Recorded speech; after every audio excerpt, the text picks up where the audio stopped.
Hello and thank you for joining us. You're watching Addis News Hour with the news. I'm Tabitha John. Stay with us.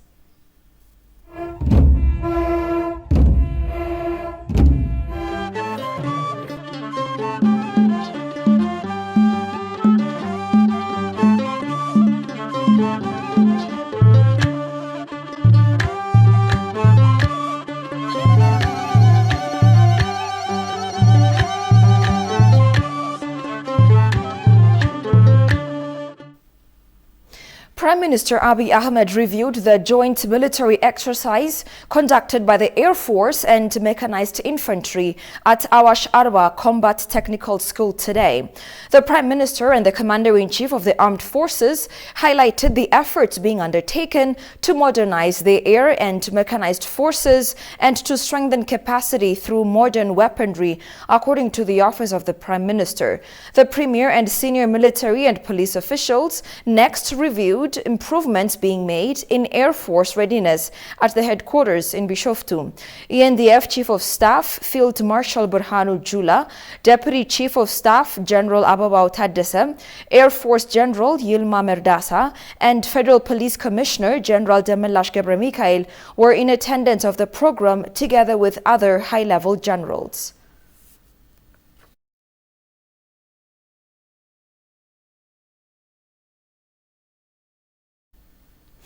As the Ethiopian government is working on the Let Ethiopia Produce movement, which aims to help manufacturers' production and productivity, 6 types of products have joined the international market. Industry Minister Melaku Alebel stated that the government has been working and is registering remarkable progress in maximizing productivity and export revenues, increasing local demand by substituting imports and reducing production costs for over the past 6 months. Jerusalem Betzaha has the details.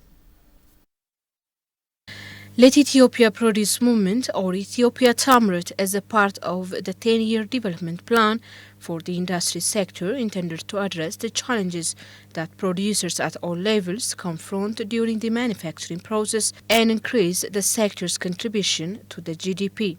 አንዱ በኢትዮጵያ ታምርት ንቅናቄያችን እንሰራለን ብለን ያሰብነው ኢንቨስትመንትን የመሳብና የማበረታታት One of the priorities of our Let Ethiopia Produce movement is attracting and expanding the investment potential of the country. We were successful in this regard over the past 6 months. We have also focused on maximizing our export performance. Therefore, when we compare with our last year performance, it has increased by $12 million. Hence, we have earned over $194 million from export. Moreover, 6 new types of Ethiopian products are joined into the international market over the past 6 months. As Ethiopia Tamrit, or Let Ethiopia Produce, as a national effort to create a competitive manufacturing industry by solving the challenges of the sector encountered in a sustainable and comprehensive manner, rehabilitation work and commencing industries on conflict-affected areas are among the priorities of the ministry in this Ethiopian fiscal year, the minister said. We have given priorities for industries to resume their operations immediately, those which were affected by the conflict. Therefore, our experts are assessing damage sustained by manufacturing industries in the northern part of the country. Some of the industries need finance, while others need raw materials, and we are ready to provide them. We will decide what kind of support the industries need after thoroughly evaluating the preliminary report from the team of experts. The ministry managed to substitute import items worth $907 million in the past 6 months. It has also planned to increase export revenue to $5 billion this year, which would still be 3 times lower than imports. The Ethiopian Disaster Risk Management Commission, EDRMC, has called on partners to provide more humanitarian assistance to more than 21.2 million citizens in Ethiopia. Debaba Zaude, Public Relations Director of the Commission, told Fana Broadcasting Corporate that there are currently more than 21.2 million citizens in Ethiopia who need humanitarian assistance due to man-made and natural disasters. He noted that the government of Ethiopia, the World Food Program and a coalition of non-governmental organizations are providing food supply to these people. The PR director said that more than 149,496 metric tons of food and non-food supplies have been distributed to the citizens in need, especially in the northern part of Ethiopia. Debebe also indicated that 1,562 metric tons of medicines and 4,154 metric tons of nutritious food were delivered in the aforementioned areas. On the other hand, until last January 16, 2023, the director stated that 1,113,952 liters of fuel and 1.3 billion birr in cash were sent to Mekelle and Shire areas. In addition to the government, 29 partners are providing humanitarian assistance in the Tigray region, he said. However, given the high number of citizens that require humanitarian assistance throughout Ethiopia, he emphasized that the food supply being provided currently is not sufficient. The PR director therefore urged humanitarian aid organizations and partners to provide more protracted assistance to the 21.2 million citizens in Ethiopia who need food supply on a daily basis.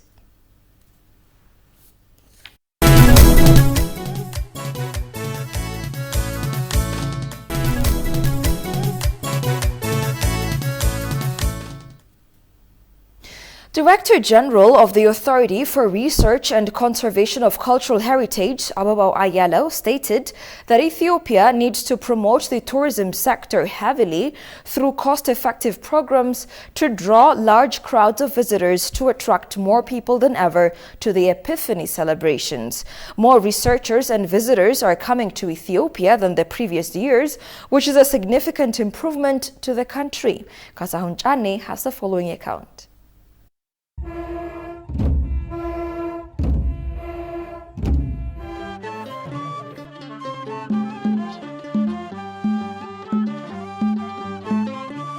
Epiphany, the vibrant outdoor festival which was recognized by UNESCO as an intangible cultural heritage, was celebrated from Wednesday to Thursday throughout Ethiopia, with a variety of ceremonies that reflected nation's religious and cultural traditions. The annual Ethiopian Epiphany honors Jesus Christ's baptism by John the Baptist in the Jordan River. Ababaw Ayalo, Director General of the Authority for Research and Conservation of Cultural Heritage, ARCCH, said in a remark to ETV English that Ethiopia, as a great country, needs to promote the tourism industry heavily through cost-effective programs so that large numbers of visitors will come to visit the Epiphany celebrations more than ever. There are efforts that were made to promote our heritage as well as tourist destinations and attractions since the late 1960s, when the Ethiopian Tourism Organization was established by then the NTO. So a systematized promotion by the capacity of the country, because promotion requires a lot of money, has been done. And then the registration of some of our historical sites and natural sites to UNESCO also has helped by default in terms of promoting. But when we consider budget-wise, due attention is not given for promotion of our cultural heritage, natural heritage, as well as even intangible heritage. The Director General of the Authority for Research and Conservation of Cultural Heritage also highlighted that the volume of local and foreign tourists and the number of visiting researchers is much better than the previous years, following a peace agreement built on a TPLF and a federal government in South Africa, Pretoria. Since I think October, there are some changes, particularly after the agreement between the TPLF and the Ethiopian federal government at Pretoria. The number of tourists has increased. Not only tourists, the number of researchers engaged in heritage, particularly paleontology and archaeology, has increased. As you mentioned, because of the COVID pandemic, the tourist business and industry has been paralyzed. And following that, the conflict in northern Ethiopia also became a factor which prohibited many tourists from coming to Ethiopia. But these things have changed. Now we are in the aftermath of a peace agreement between the competing forces in northern Ethiopia. He further mentioned the Ethiopian Epiphany, which was registered on UNESCO's list of intangible cultural heritage of humanity in 2019, draws a lot of tourists to the nation as of this month. Ethiopian American Civic Society said it has been undertaking effective activities cooperatively with other communities to speak loud African voices to the international community. Talking to ETV English, chairperson of Ethiopian American Civic Society, Deacon Yosef Romanwork, said the tendency of working together among African communities has been increasing from time to time. Haptamu Ashagri has more. The political participation of Ethiopian diasporas and Ethiopian nationals have been increasing from time to time to voice undue foreign pressure. Talking to ETV English, chairperson of Ethiopian American Civic Society, Deacon Yosef Romanwork, said Ethiopian American Civic Society is working along with other African communities to voice African problems to the international community. Deacon Yosef said efforts are well underway to magnify the role of Ethiopian American Civic Society in the U.S. political process with other Africans too. Ethiopian diasporas, Eritrean diasporas, Nigerian diaspora, this is how we are known. However, particularly over the last 2-3 years, one thing that we have done is that we have coalesced together, came together and say, let's have collective voice, because, you know, in the scheme of things, when you are particularly in the United States with a nation of 300 million people, we're quite, not that significant number of people who live in the United States to constitute a sounding political capital that we can play. But what we have done is that we sort of came together and start to flex our muscle, and all of a sudden we start getting traction. Apart from working with other African brothers and sisters, Deacon Yosef underlined, the Ethiopian American Civic Society is alertly working along with continental organizations on how to cement the interests of Africans. As part of this move, the Ethiopian American Civic Society is hammering the international organizations to respect African solutions to African problems. We are start to echoing, and particularly in the last conflict, this theme called African solution for African challenge. It is taking a tremendous shock. Particularly as we walk through the whole of Congress or try to deal with the State Department, even at some of our efforts in reaching out to the Security Council of the United Nations, that team has really have put them on defensive, which means that if we were to, particularly the African Union, as you question preludes, were to position themselves that we are capable of taking care of our own challenges and problems when we were dealing with the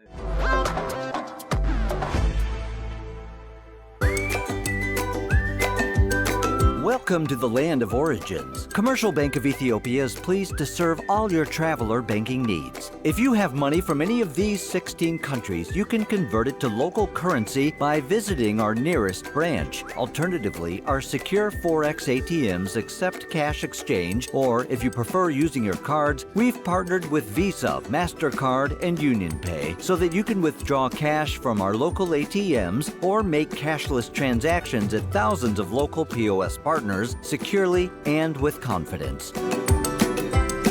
We are linked with more than 700 global banks through our direct SWIFT address, CBE Teta. We also work with 16 international money transfer agents, out of which Tune and World Remit enable you to make direct deposits into our savings and current accounts or our popular CBE Burr mobile wallet. Commercial Bank of Ethiopia, the bank you can always rely on.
In business news, Ethiopian Airlines announced that it has finalized all preparations to commence a new flight service between Addis Ababa and Atlanta, Georgia, USA.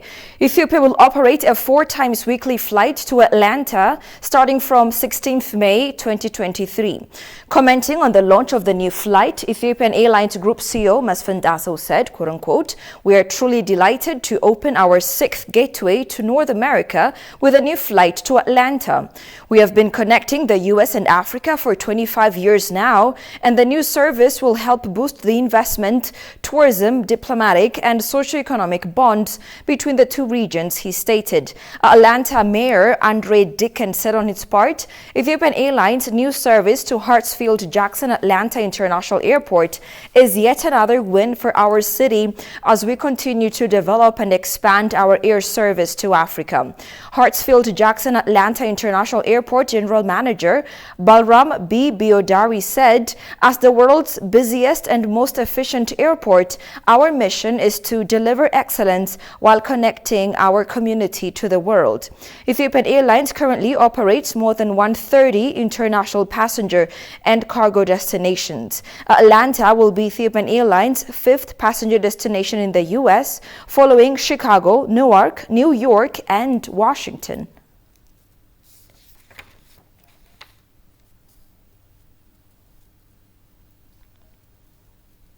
The former CEO of Ethio Telecom, Andualem Admase, became the CEO of Telemobile South Sudan, TMSS. Telemobile South Sudan was founded by the Ethiopian investor Aishashim Taka and former CEO of Ethio Telecom, Andualem Admase.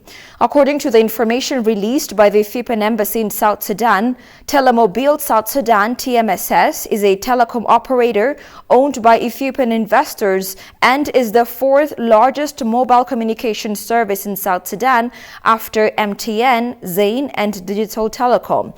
Andualem signed the agreement with the company's top management and the owner and founder of Telemobile South Sudan, the young Ethiopian investor Mr. Aisha Shimtaka.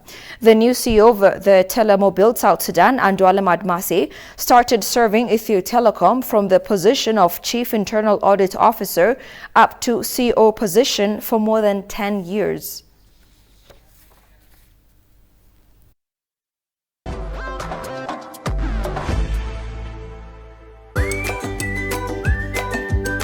Welcome to the land of origins. Commercial Bank of Ethiopia is pleased to serve all your traveler banking needs. If you have money from any of these 16 countries, you can convert it to local currency by visiting our nearest branch. Alternatively, our secure Forex ATMs accept cash exchange, or if you prefer using your cards, we've partnered with Visa, MasterCard, and UnionPay so that you can withdraw cash from our local ATMs or make cashless transactions at thousands of local POS partners securely and with confidence. We are linked with more than 700 global banks through our direct SWIFT address, CBE Teta. We also work with 16 international money transfer agents, out of which Tune and World Remit enable you to make direct deposits into our savings and current accounts or our popular CBE Burr mobile wallet. Commercial Bank of Ethiopia, the bank you can always rely on.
And finally, from international news, the conclusion of a meeting of 54 allied countries in Germany on Friday made Ukraine to wait a little longer to get its hands on German-made tanks.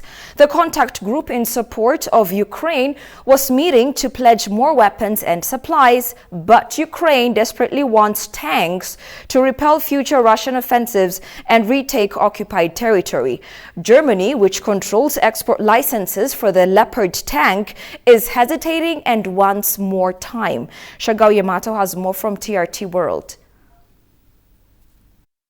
Expectations for the meeting have been growing all week, with Ukraine's allies finally green-light battle tanks to Ukraine. Not yet the answer. Germany, which controls export licenses for German-made Leopard tanks, wants more time to think about it. We are not really hesitating. We are just very carefully in balance and all the pros and contras. We are not talking just about delivering anything to anybody. This is a new kind of measure we would choose, and so we have to be carefully, because we have a duty to look carefully and intensively on what might be the consequences for anybody in that conflict. But there is mounting frustration with Berlin that the US Secretary of Defense was later asked whether allies could rely on Germany.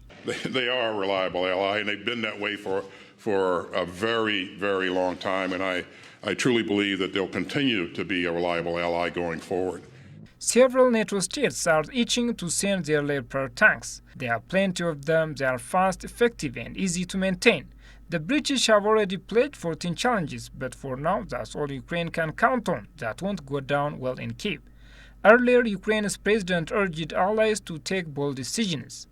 The war started by Russia does not allow delays. And I can thank you hundreds of times, and it will be absolutely just and fair given all that we have already done. But hundreds of thank you are not hundreds of tanks. Ukrainians want 300 tanks to deliver a killer blow to Russian forces. They will have to wait. In the meantime, a lot of new weapons are on the way: French, American and German armored vehicles in big numbers, new air defense systems and lots of extra long-range artillery and the training in ammunition to make it work. I think this will be a really capable package that we put together, and I really do believe that it will enable the Ukrainians to be successful going forward.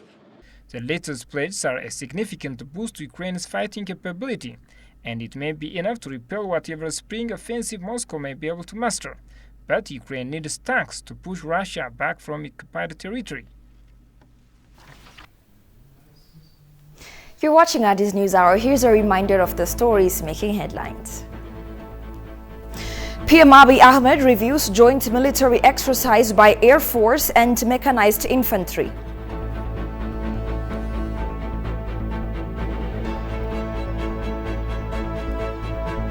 And Ethiopia's 6 types of products have joined the international market.